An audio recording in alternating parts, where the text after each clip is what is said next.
5,000 miles and 2,000 years from where and when it was born, now, here, in a large basement in Ottawa, women dance.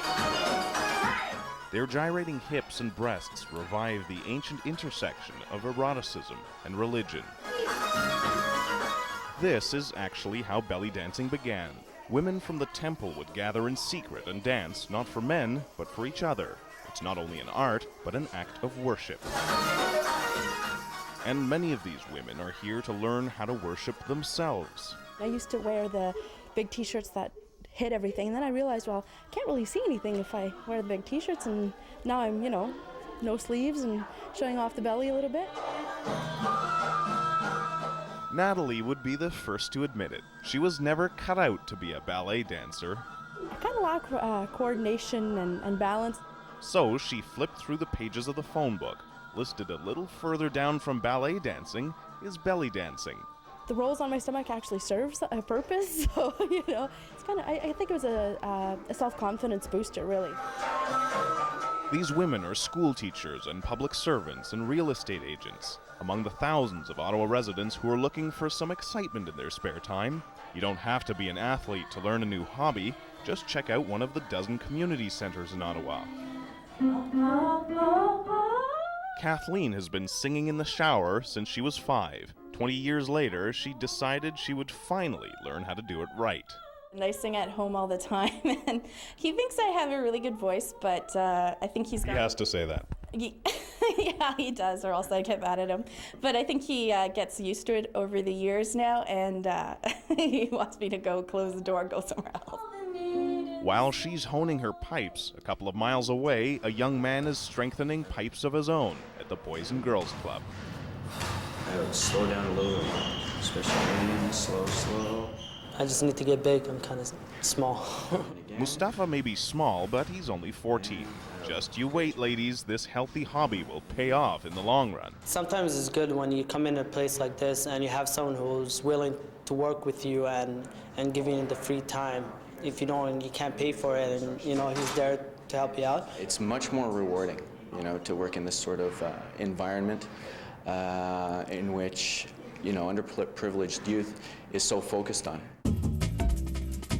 Ottawa's known for its extensive network of outdoor activities, but the city has also built a strong network of indoor resources, a network some city councillors fear is eroding because of political neglect. What I'm finding right now is, as I'm going through the budget book, I think there's a lack of money for place structures, for parks improvements, lighting in our parks and everything else. In these days of budget crunches and competing priorities, if you don't use it, you lose it. So how do you take advantage of everything the capital has to offer? Well, the City of Ottawa and many of its community centers put out guides like this one, which list all of the various activities they have available. Usually the classes are pretty cheap and take place throughout the year. As well, Ottawa's universities and colleges offer continuing education programs for adults. From the outside, this looks like any other class at Algonquin College, but take a closer look. They would start out with the FOO, which is like the universal energy, what you would see before almost at creation. These students are learning to divine the future and read spiritual auras with tarot cards. You're at the end of the cycle and now you're back to the beginning. So whatever journey you've started is now completed. A lot of people say, oh, there's Nutty Barbie doing something nutty again. And this is as nutty as it gets. Barb was always fascinated by the cards. Now this retired public servant has some free time to delve into the arcane art of tarot.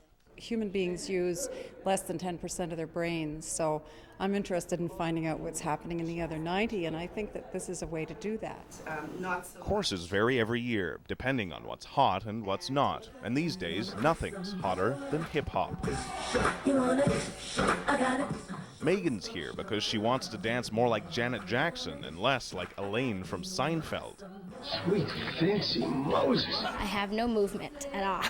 I have no groove to anything, but I love music, but I like to dance to it knowing how to dance instead of like sucking at it. There we go. Hip-hop is one of the most popular classes at the Don Gamble Community Center. It may seem a little strange. The girls are still as innocent as Mickey Mouse. Indeed, some of the girls are young enough to believe he's real. And they're learning how to move to music that came out of inner-city black communities.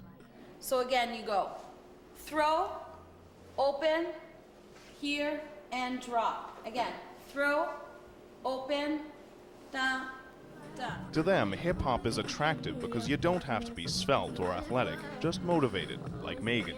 Her dream to go back home to the Philippines and show everyone that she can move.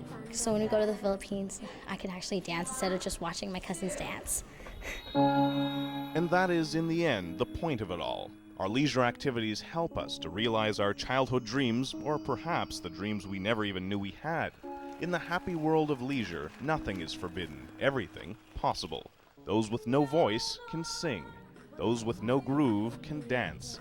And those who hid from sight for years can finally reveal themselves to the world. Kim Brunhuber, CJOH News.